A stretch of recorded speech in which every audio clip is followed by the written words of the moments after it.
Welcome to the Multihyphenate. I'm so excited to be here. I met you, oh my God, I don't even know a year ago, a year and a half ago. I think the first time we connected was at the Fuels event at Yours Truly Hotel. Yes, it's amazing Instagram page that at the time was called, I believe, High Vibes DC. The events around DC and the city that were sort of these like high vibe or wellness or mindfulness events.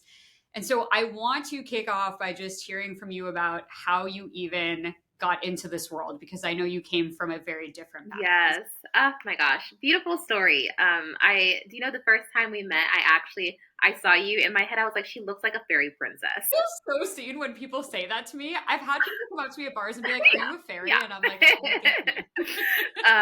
Okay, so initially I moved to DC after college and I was working as a nurse, got very burnt out. I took a break so I could study for the MCAT. As I was studying for the MCAT, I realized I actually never wanted to step foot inside a hospital again. Yeah, exactly. Like, how can both things exist at once? It was a whole quarter life crisis because that was what I wanted to do with my life, and that was all I had known since I was a child. Like, I was sure I was going to be a doctor. And so essentially I just was figuring out what to do with my life. And thank God, something just was intuitively. There was one night while I was working, and I used to have a lot of insomnia because I used to work the night shifts. And one night I just could not sleep. I was at home, and so I opened up my laptop and started looking at programs. And I applied to this master's in integrative medicine program at Georgetown. Kind of on a whim, I wasn't thinking anything about it. I just said, this program looks cute. I might as well just apply to it. I don't know why. Something just said apply, and I did it and left it. Like, didn't even think about it, went about my business. I received an email, and the email was an acceptance letter. And it was like, you've been accepted to Georgetown, this. So it kind of just panned out perfectly. So as I was like, what am I supposed to do with my life? I've left the hospital. I don't know what I'm going to do. I said, okay, let me finish accepting everything. Let me start my master's. So I started my master's in integrative medicine. And over the summer, like that August, June, July, August, I was doing a lot of healing work because the hospital had really drained me. It had burnt me out. I was not myself anymore. And so I started hating people, and I really needed to go inwards to find myself. I was just a dark light, like very dark. And I really needed to find myself and bring my light that I was back out. The program was great because I met a lot of other people who were also doing a lot of healing and also wanted to expand, and lots of just like collective consciousness going on. So it was great. And then in January of that time, I started compiling a list of high vibrational events in DC. And this was like the list, I would put it together because I was already looking for things to do. I was looking for ways to come back into society in a way that really resonated with me when I had really healed those parts of myself that didn't want to be with people. And so I was just looking for ways to enter society in a way that felt right. So I would compile these lists and put them out. And I started out on TikTok, and they were received really well. So I kept doing it every week. And then I brought it over to Instagram on around March/Mayish of 2023. And then it just became this thing. And so here we are. Actually, I have so many questions within there, but I'm also curious to start with, you started on TikTok and then went to Instagram. So what I'm wondering about is something in my own journey, which is the fear of being seen, which I think comes up a lot. And I hear a lot of people start on TikTok because TikTok just feels more anonymous. Like, it feels like you're not directly throwing, content in front of everyone that you've ever met, because Instagram is really your community, right? Like, my family follows me there, my friends follow me there, people I've worked with follow me there. TikTok feels like, yes, probably someone I know might come across it, but I can like blindly pretend like they won't and just like hide. And so it feels a little bit also more raw and open and free. So I'm curious if that was true for you too, and how you tackled the fear of being seen when you were starting. I felt that way as well. I felt like TikTok was more raw and Instagram was definitely more curated. And I was already, so even before that, I was already doing content. But the content I was doing on Instagram was more like self-development, health, wellness, and it wasn't really DC things. So I was just hesitant to start talking about DC on my main page because before I was in DC, I was in Florida, and I grew up in Nigeria. So it was my people from Nigeria that were really on that page, and it just wouldn't make sense. So I was like, okay, let's start off on TikTok. And I remember before I even put out the first video, I was sitting on my couch and I was like, should I do this? I'm so scared. Like, are people going to say something about it? And my big thing was like, I don't realize this, but I actually overthink quite a bit when it comes to putting things out because I don't want people to think like I'm putting labels on things. And my thing was like, will people say, who does she think she is to call something high vibrational? And I was like, are you sure? A lot of journaling, a lot of thought process. But and then I'm like, oh no, calm down. Just put it out there. You got to just put it out there. And it's really scary at first, but I think with TikTok, it's low risk. So maybe a lot of people will see it, or maybe nobody will actually see it. So I felt like, okay, I can do this. TikTok felt like a little stepping stone. I can get my feet wet, see how it feels, and then move from there. I've been thinking about this too because I think you and like your DC bestie, Clock Out DC, all these it's amazing niche around posting like event content, right? Which is like, in my opinion, immediate value to an audience. So it feels like a great way to build an audience.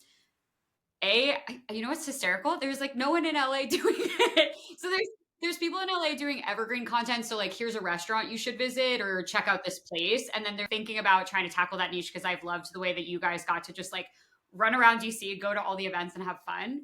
But it's so hard to put your face in front of the screen and be like, hello. So was the account that you used that became High Vibes DC, was that originally your personal account? I started a whole new account. It feels kind of cringe and 100%. And I heard another creator say this and it really just resonated. But she said being cringe is a sign of success. So when you're being cringe, you're on the right path. Great. It's like, oh, it means I'm trying. So do you set up any kind of like routines or schedule for yourself, or how do you find that you have been able to build as like an independent worker who's not, reporting into anyone or doesn't have the 9 to 5? Like, what is this? That's a really good question because it took me a while to even cement things and be like, okay, this is happening on this and this.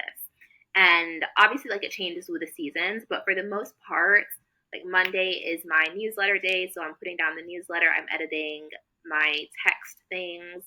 Tuesday is usually like my editing day for video form, so I'll edit all my video things, I'll upload. And then Wednesday usually gets the spillover, so any things I wasn't able to edit, I put on Wednesday. And then Wednesday, I also do some friends in things. Thursday is usually like friends and things as well, and meetings. And then Fridays, like my off day, and then meetings as well. Or if I need to run around town and record content, then that's like that day. I mean, this is like what I'm currently tackling is what's the setup that you put in for yourself to like consistently like create a structure for freedom, kind of, which is an interesting tension. And then you also talked about, I saw on your Instagram recently that you do the morning pages from like the Artist Way. Yes. Have you read the book? Like top of my list. I think someone gave it to me. I love that you said that. Two things. So I feel like the Artist Way, well, God, the universe, and the Artist Way, I feel like are the reason I am where I am right now. And second, do you know Doechii? She's phenomenal, amazing. She just dropped an album not too long ago and people love it. Like, she said, screw all of the requirements, all of the societal things, how it's supposed to be, how the label said it should be, all these things. She was like, screw that. I'm going to do what I feel calling to me. And I found out that she had actually read the book a couple years ago. So I feel like that was also very essential to her journey of being like, screw all this, I'm going to do this. So basically, the Artist Way, Julia Cameron, it's kind of like a path to yourself, like a path to discovering yourself, a path to letting what wants to come out, especially if you're not sure where to go and you're just not sure what to do. It's really helpful. But the morning pages they're like 3 really big instrumental tools. It's like an artist date, morning pages, and then one other thing. So the morning pages, every morning when you wake up, you write 3 pages on A4 paper, preferably inside a journal, of just like stream of consciousness. So you're just writing whatever comes to your head. It doesn't matter what it is, just write. Don't put the pen down. And the whole point is you're clearing out space. Like, sometimes you wake up with 1,000 things on your head. You're getting those things out. You're really letting yourself come into the day with a clear slate, with a clear mind, and able to tackle the day and everything that brings on. So I really loved it. I feel like it's also created a path for more ideas to come through. And it's that book is very special, very special. So highly recommend.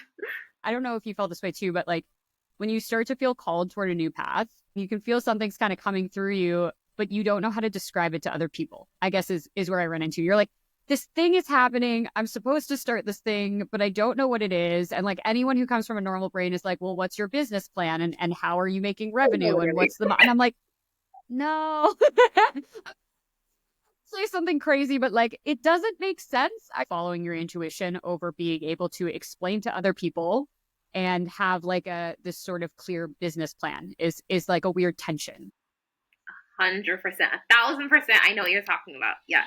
For me, whenever I feel something, I really don't talk to people about it. I just go ahead and do it because especially if it's like my friends who are close to me, I know they have my best interest in mind. And because they're close to me, their opinion does matter to me. So, and they're also very realistic. I'm very delusional and I love living life that way. And it's always worked out for me. So I will continue to live life like delusional, but it's a good delusion. So yeah, I don't even talk about it. I just do it. And I see what happens. And like I've been experiencing like the same thing with creative drift. I'm in another creative drift season right now. And I'm flowing. I'm going with the waves and I'm flowing. But yeah, I just do it.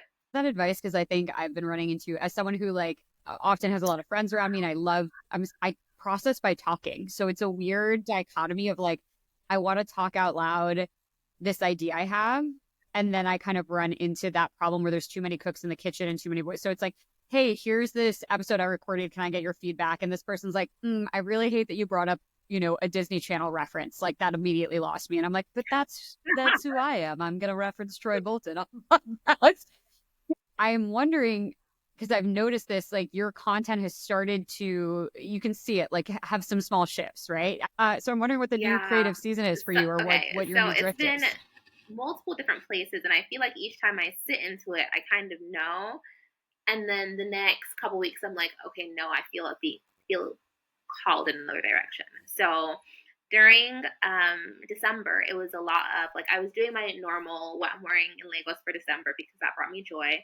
But I was also doing the editing, and I really liked doing that. And I felt like, okay, this is my pocket. This is where I want to be. But as I came back to the US, I really wanted to do something around style. And I know we kind of talked about this when we had previously like seen each other last time. For me, when I feel something calling me, nothing to me, at least right now, nothing to me is an end. Everything kind of feels like a means to where I'm supposed to go. And so like talking more about editing now, it doesn't feel like editing is where I'm supposed to be. It feels like maybe while I'm doing this editing thing, I'm going to get an idea that's supposed to take me to where the next step is. So when I came back, style was really on my mind, and it's been on my mind for a very long time. Style is supposed to take me somewhere. I don't know where it's supposed to take me, but I'm learning myself. And the whole point of the page was for me to share how I was healing myself and how I was discovering myself. But eventually that became so safe, and it became safe, and that was nice. And I knew that would always do really well with the algorithm. But then it started to feel constrictive. And my thing with high vibrational was everything felt very expansive, and sharing those events felt very expansive. So once things started feeling very contractive, I knew this is not where I'm supposed to be anymore. And as I keep going, even when I'm like, okay, my new content's not doing as well, let me go back and please the algorithm with DC, it doesn't feel right. That's not where my content's supposed to be right now. And so I'm following those steps. And so I have a new series coming out. It's called Life in the City, and I've already started it on my YouTube. But I'm going to start it on my actual page today. But yeah, kind of like you said, to make long story short, I'm going where I feel called in each moment, and just letting myself flow with where I'm being called. And I don't know what's happening, but I'm just going. You have very clearly such a like incredibly steady and clear belief in your path. Really cool to see you now pivot into a little bit of like educational work, right? So I know you're doing the Content Creator Bootcamp, and I want to get into that a little bit. And it looks like you've set out it to be sort of a 4-step program. So your why, your how, editing, and then strategy. Yes. So we have the Content Creator Bootcamp, which I'm so excited to share with other people. But I felt like I was gaining so much information over, I guess, like 4 or 5 years that I've been a content creator. There's so much that I've learned, and I really wanted to share that with other people. And so it's broken up into 4 weeks, each one consecutive. And the first week is finding your why. So I think of it kind of like a tree, and you have the roots at the bottom of the tree. What is anchoring you when things get fuzzy, or when the algorithm is acting some sort of way? What is keeping you grounded, and what is your content about, and why are you doing this? And then the next class is finding your how. So what kind of videos are there out there? How do you put this together? What kind of equipment are you using? Learning the process of reducing the friction from starting to putting out that content. And then we talk about editing. So for people who are very new to editing, how do you edit? What are the basics? For some people, editing can be also a hump. Like, how do I even do this? And so just giving them the basic tools. And then strategy. Some people are like, okay, I know how to edit. I know my why, but there's so much content I could put out there. How do I strategically come up with a plan to put this content out there? Because so much we're in our own head, or we're like, there are all these things that we could do, but how do I ground it all and schedule it all and decide I want to use this way to put out what I have into the world?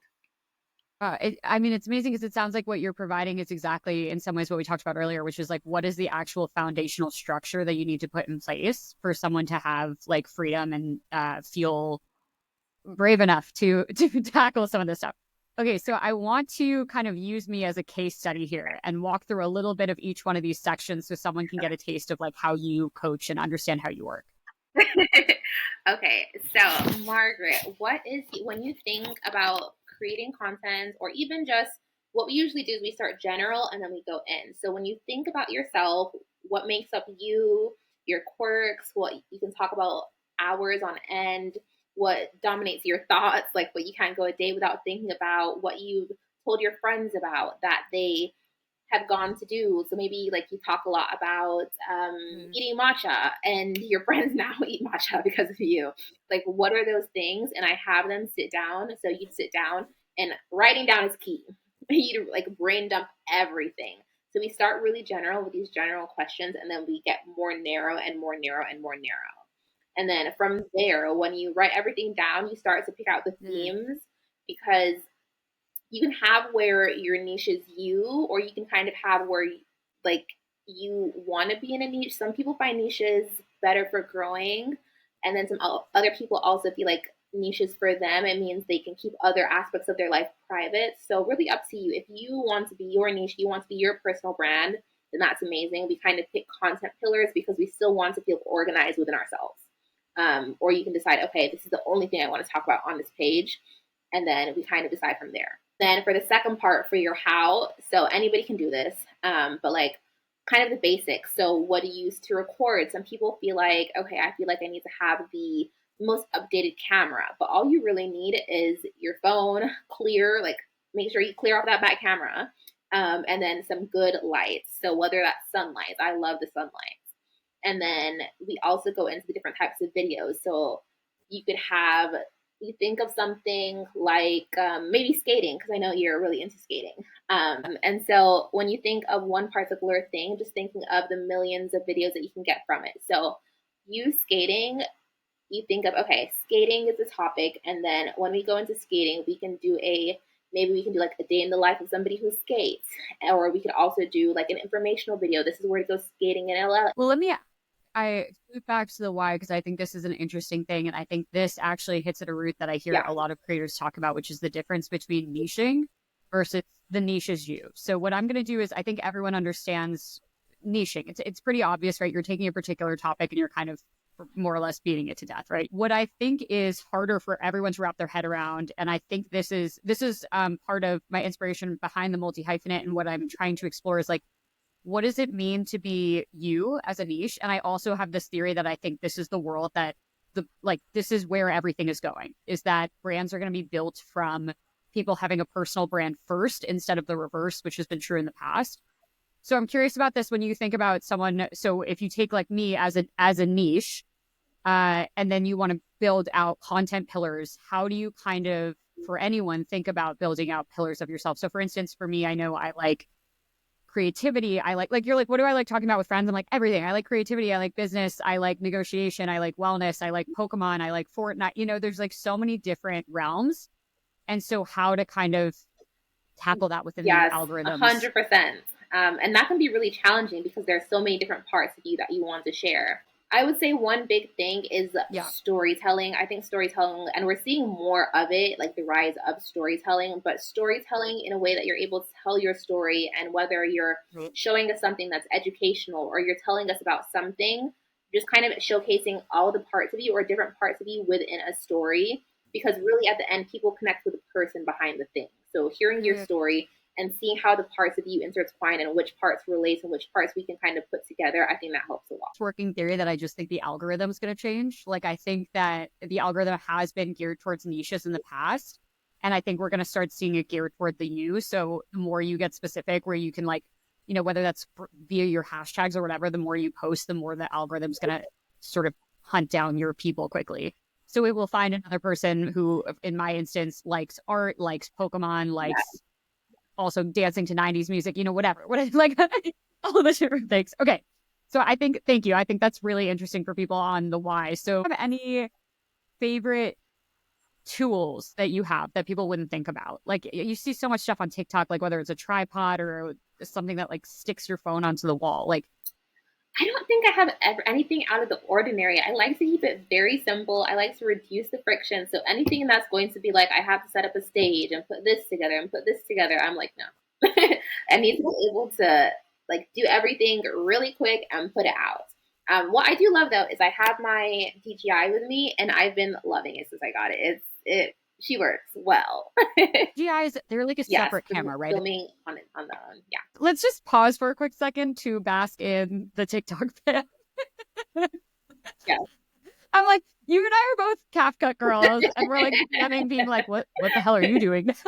I mean, I guess CapCut's back, so that theoretically is, you know, kind of the way forward. I know Instagram's coming out with a competitor for CapCut in, I think, March, called Edits, right? Yeah, and I'm curious to see what that is and what features it offers versus CapCut. But do you solely edit in CapCut? And can you talk to me about your editing process a little bit? I typically like to edit from my iPad. And then if I edit on so I edit through my phone. I take my footage through my phone for the most part, and then I'll put everything on my iPad and edit there. But if I use my Osmo, I film in D-Log. So I'll edit it on CapCut on my iPad. And because the iPad, you cannot add presets or like the LUTs, I have to take it from my iPad to my computer after I'm done editing it and then put the color grading LUT on it. But that's only for like YouTube videos. That's only for like a long form. So it works because I like to edit. I like to upload on my computer for YouTube, so that works and it makes sense. I actually had no idea you could even edit on your iPad. That is news to me. Okay, strategy. This is a big one I want to hit on. So talk to me about your approach to strategy. And so everybody, I feel like, has a different strategy. And it really depends. So everybody, I kind of tailor it for them. And because everybody has a different starting point, so some people, their consistency is like once a week or maybe like twice a week. And we really want to focus on something that they can do consistently. So we'll decide to work on whether it's a signature series that they put out twice a week. The whole goal is we need you to be consistent when you're starting out, especially when you're starting out. We really want consistency. If you've already been in the field for some time and you're like, okay, I can pump out 3 videos a week, then we kind of decide, okay, what do we want to experiment with? Do we want each week we want like a vlog kind of video, and then we want educational kind of video, and then we want like aesthetic or like a compilation kind of video. And for me, I feel like each video can have a different purpose. So some videos are for the people that your community that you already have, so you're nurturing them. It's more in depth. Somewhat like the compilation ones, I feel like those are great for bringing new people in, especially since those are shorter videos and they might be pushed out in the algorithm a little bit more. So everything kind of has its purpose, and fitting it in to fit into that person's schedule and what they feel like they're capable of is really important. So it's very tailored. I've been thinking a lot about like so when I started in social media, which was a decade ago, it was when everything was photography, right? So right now I'm really in a learning period about what work form. And it's funny because I've done a lot of reels over the years. I ran a TikTok account that I blew up for a candle company, but those were all very quick 2-second cuts of different scenes, basically. And there wasn't really any storytelling to them. There wasn't any voiceover or anything like that. So this new element of the storytelling in it is new for me. And I'm sharing all kinds of different tips and tricks, and curious if you vibe with any of these or if you have any of your own. So for instance, one is I noticed you talk with your hands a lot. My coach says that's like, if you can, you know, sit down while you're moving your hands while you're talking, that just is a visual hook, and visual hooks are also a new world for me. That if you kind of use a comment, like you reply to a comment, so that it creates the psychological dogpiling effect of like, oh, this other person likes them, so I'm going to pay attention for an extra second. if you put a lot of text on screen, so you get them to stay an extra 2 seconds because they're reading, like, do you have any tricks or tips around how you approach going viral or getting the algorithm to okay, for that, I would say very value-based content is really important. So especially when on the other side, like people can look at this immediately and be like, oh, I can save this. So savable, shareable content is, I feel like, the key for going viral. And it can even be like, because you think of things that people send, so think of what people are sending in the group chats. It's usually like really funny things or things that are relatable. Or your friend's like, oh, I saw this thing that somebody posted about a place to go in DC. Let's go next weekend. So they're sending it to you. So savable, shareable content. And a lot of that happens when it's value-based or very entertainment-based. Love that. I think that's so smart. So basically sort of reverse engineering that and figuring out what people are going to share the most in DMs. The memes and skits thing is like always a win. I think it's really interesting to think about how people get overly niche sometimes. Like some of the creators I met early on in my career, like I worked with Justin Schubel, who ran DC Food Porn, and I know he sort of went through a period of like, he was the DC food porn guy and breaking out of that and being like, I'm moving out of DC. So like, what now? And like, also, I don't want to just be this dude. And I think it's been really cool to see you navigate that in a really, I think, smooth way. So can you talk to me a little bit about like what you're dreaming about? Yeah, of course. I feel like I get little insights into it every day. So you're getting something that literally like 2 days ago, I was like, okay, this is what I'm doing right now. So there is this agency called Kensington Gray. I think I might have just told you about. We did. We talked about. And I just adore them. I really want to get signed to them. That's my big goal. Can you put like what their deal is? Because yes, so they have a lot of like their thing is like Black and brown creators, and when you see their creators, you can feel the energy. Like it gives it girl. It like every single person they have has that it factor, and you can feel it across the screen. And so that's what I'm really striving towards. So I'm thinking they just put out their new list of creators like yesterday. And I did my little deep dive again. And it's all very much like storytelling. There's a lot of storytelling, and it's where you fall in love with like the person. And because you're in love with the person, you trust them, they're able to influence very well. So I am bringing out my own it girl. And I am going through that process of like, what is this? You're so going to be such an it girl. I can't wait for you to be front row at every designer show, Fashion Week. Let's go. Yeah, we know where this is going. So right now, what I'm leaning more into is like personal branding, especially with my face at the front of it, because I feel like your face serves really well to brand. So no matter if TikTok gets banned, like you still have a personal brand across platforms. And when people see your face, they know that it's you, and it's very easy. And we're also working. I feel like people don't talk about this as much, but like the work, kind of like the mystical, the shadow work, the energy work you have to do, because that energy comes through the screen. Okay, so my coach that I work with, I'm in like a mastermind group. She's fucking brilliant, and she talks exactly about this, and it's a combination of the fear of being seen and working through showing up on camera by rewiring your brain and working through all the blocks, and the reason being like people get your vibe immediately, right? Like as soon as you show, like right now, I'm sure people have if someone was just dropping in an immediate opinion on me when you see the background here, when you see me wearing a rainbow shirt, when you hear me talking for 2 minutes, the same as you, when I look at you, you can get just a really quick, just even in your smile, like what their person's vibe is. And so when there's like a little bit of just anything like that, it feel sticky, people feel it. And they're like, subconsciously, they're just like, next. And so, yeah, if you can work through that, and my coach describes it as basically being in a state of play, like this sort of childlike flow state, the playing make believe in front of people, but in a way where you're not being performative. I've never heard it described that way. I like that. We're here for theater camp. Oh my gosh. That's such a big thing. So I'm working on my energy, my confidence, and just keeping on practicing, keeping on putting it out there, working on personal branding, and working on something that's going to last, or like across platforms as well. So that's where I'm at. Which, by the way, one last note I want to say too is like I was on a panel, listening in on a panel like 10 years ago. and it's still relevant today, where they were saying, get your audience off the borrowed channels being a channel that you don't own, TikTok, Instagram, because as we literally saw last week, at any given moment, the platform can choose to do so. It can shut down. It can choose to promote different content. It has ownership over how people see you. And so the quicker you can get them to an own channel, which would be like a newsletter, right? You have the emails, you have the direct access to the consumer. They don't get to impact whether or not you can talk to them. That it's like kind of the most valuable thing you can do. So like props on already being on top of that, because I know some creators who had absolute meltdowns last week when they were like, wait, what? Crazy. Okay. Is there anything I haven't asked you that is maybe something that you want to talk about with your audience, the broad audience, things you're thinking about right now, things you're curious about? Probably the big thing is kind of let yourself go. Like, let yourself go where you feel called.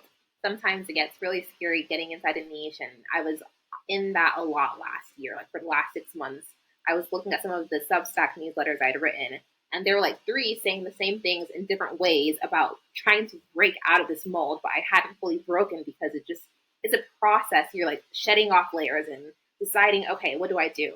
And so just giving yourself grace and letting yourself go where you feel called and giving yourself time and grace. I love that. I always say like being an artist is this very weird mission where you basically, it feels like you're repeatedly doing this action of like you break out of a box, right? Like the first time you break out of a box and then you build a new world. And then at some point you're like, wait, now this world's too small. You have to like break out of that world again. And it's this repeated process. You're like, I built this entirely. I think about artists all the time. Like Taylor Swift, who's gone through different genres. It's like, it's so difficult. You like build a world and then you're like, wait, but now it's limiting to me and I have to keep growing. And will you come with me into the next world? And so I think that's what we're talking about in building this lasting, like magnetic brand. Okay, Onose, I adore you. Thank you for being here. Like I'm so thankful and I'm so glad that we met, and you're such a joy and a beam, and just like our conversations, I'm really glad. You are somebody we're supposed to be in each other's lives, and I'm just really thankful. And I look forward to more collaborations. Yay! Okay.